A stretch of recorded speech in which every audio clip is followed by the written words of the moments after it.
ಇವತ್ತೊಂದು ತುಂಬಾ ರುಚಿಯಾಗುವಂಥ ಹಲಸಿನ ಹಣ್ಣಿನ ಬನ್ಸ್ ಮಾಡೋಣ ಬನ್ನಿ. ಹಾಯ್ ಎಲ್ಲರಿಗೂ. ಮೊದಲು 1 ಕಪ್ ಹಲಸಿನ ಸೋಳೆಗಳ ಬೀಜವನ್ನೆಲ್ಲ ತೆಗೆದು ಕ್ಲೀನ್ ಮಾಡಿ ಇಟ್ಟಿದ್ದೀನಿ. ಇದನ್ನು ಮಿಕ್ಸಿ ಜಾರಿಗೆ ಹಾಕ್ತೀನಿ.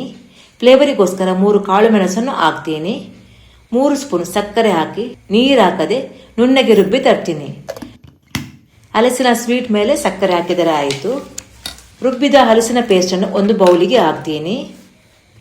ಇದಕ್ಕೆ 1/4 ಕಪ್ ಮೊಸರು, 1 ಸ್ಪೂನ್ ಜೀರಿಗೆ, ರುಚಿಗೆ ಬೇಕಾದಷ್ಟು ಉಪ್ಪು ಮತ್ತು ಅರ್ಧ ಟೀ ಸ್ಪೂನ್ ಅಡಿಗೆ ಸೋಡಾ ಹುಡಿಯನ್ನು ಹಾಕಿ ಒಳ್ಳೆ ಮಾಡಿ ಮಿಕ್ಸ್ ಮಾಡ್ತೀನಿ. ನಾನು ಸ್ವಲ್ಪನೂ ನೀರು ಸೇರಿಸುವುದಿಲ್ಲ. ಕೆಲವರು ಮೈದಾ ಹಿಟ್ಟಲ್ಲೇ ಮಾಡ್ತಾರೆ ಬನ್ಸನ್ನು.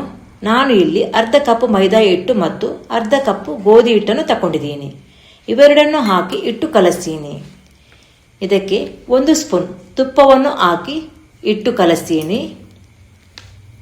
ನಾನು ಪುನಃ ಅರ್ಧ ಕಪ್ ಗೋಧಿ ಹಿಟ್ಟನ್ನು ಹಾಕಿ ಹಿಟ್ಟು ಕಲಿಸಿದ್ದೀನಿ.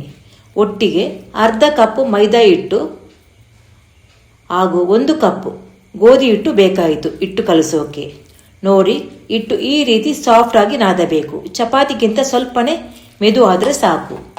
ಇವಾಗ ಇದರ ಮೇಲೆ 1 ಸ್ಪೂನ್ ತುಪ್ಪ ಹಾಕಿ ಸ್ಪ್ರೆಡ್ ಮಾಡಿ ಹಿಟ್ಟನ್ನು ಒಂದು ಪಾತ್ರೆಯಲ್ಲಿ ಇಟ್ಟು ಮುಚ್ಚಳ ಮುಚ್ಚಿ 8 ಗಂಟೆ ರೆಸ್ಟಿಗೆ ಇಡ್ತೀನಿ. 8 ಗಂಟೆಯ ನಂತರ ನೋಡಿ, ಹಿಟ್ಟು ಒಳ್ಳೆ ಉದಿಗೆ ಬಂದಿದೆ. ಹಿಟ್ಟನ್ನು ಪುನಃ ಒಮ್ಮೆ ನಾದಬೇಕು. ಇವಾಗ ಸ್ವಲ್ಪ ಹಿಟ್ಟನ್ನು ತಕ್ಕೊಂಡು ಪೂರಿಯಷ್ಟು ದೊಡ್ಡ ಲಟ್ಟಿಸ್ತೀನಿ. ಪೂರಿಯಷ್ಟು ತೆಳುಬೇಡ, ಸ್ವಲ್ಪ ದಪ್ಪ ಇರಬೇಕು.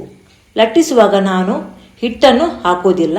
ಸ್ವಲ್ಪ ತೆಂಗಿನ ಎಣ್ಣೆಯನ್ನು ಸವರಿದರೆ ಸಾಕು. ನೋಡಿ, ಇಷ್ಟು ದಪ್ಪ ಇರಬೇಕು. ನಾನು ಮೊದಲೇ ಗ್ಯಾಸ್ ಸ್ಟವ್ ಆನ್ ಮಾಡಿ ಬಾಣಲೆಯಲ್ಲಿ ಎಣ್ಣೆ ಬಿಸಿ ಮಾಡೋಕೆ ಇಟ್ಟಿದ್ದೆ. ಇವಾಗ ಲಟ್ಟಿಸಿದ ಒಂದು ಪೂರಿನ ಹಾಕಿ ಈ ರೀತಿ ತಿರುಗಿಸುತ್ತಾ ಫ್ರೈ ಮಾಡ್ತೀನಿ. ಗ್ಯಾಸ್ ಮೀಡಿಯಂ ಫ್ಲೇಮಲ್ಲಿ ಇಡಬೇಕು. ನೋಡಿ ಹೇಗೆ ಉಬ್ಬಿ ಬರ್ತಾ ಉಂಟು. ಗೋಲ್ಡನ್ ಬ್ರೌನ್ ಬಣ್ಣ ಬರುವಾಗ ತೆಗೆದು ಒಂದು ಪ್ಲೇಟಲ್ಲಿ ಇಡ್ತೀನಿ. ಹಾಗೆಯೇ ಉಳಿದ ಎಲ್ಲ ಹಲಸಿನ ಬನ್ಸನ್ನು ಫ್ರೈ ಮಾಡಿ ತೆಗಿತೀನಿ. ನೋಡೋಕ್ಕೆ ಸೂಪರ್ ಆಗಿ ಕಾಣುತ್ತೆ ಅಲ್ಲ, ತುಂಬ ಸಾಫ್ಟಾಗಿ ಬಂದಿದೆ ಕೂಡ. ನೀವು ಹಲಸಿನ ಸೀಸನ್ ಮುಗಿಯುವ ಮೊದಲು ಬನ್ಸನ್ನು ಮಾಡಿ ನೋಡಿ, ಸೂಪರ್ ಆಗುತ್ತೆ. ನನ್ನ ಇವತ್ತಿನ ಹಲಸಿನ ಹಣ್ಣಿನ ಬನ್ಸ್ ರೆಸಿಪಿ ನಿಮಗೆಲ್ಲರಿಗೂ ಇಷ್ಟವಾದರೆ ಒಂದು ಲೈಕ್ ಕೊಡಿ. ಎಲ್ಲರಿಗೂ ಥ್ಯಾಂಕ್ ಯು ಫಾರ್ ವಾಚಿಂಗ್.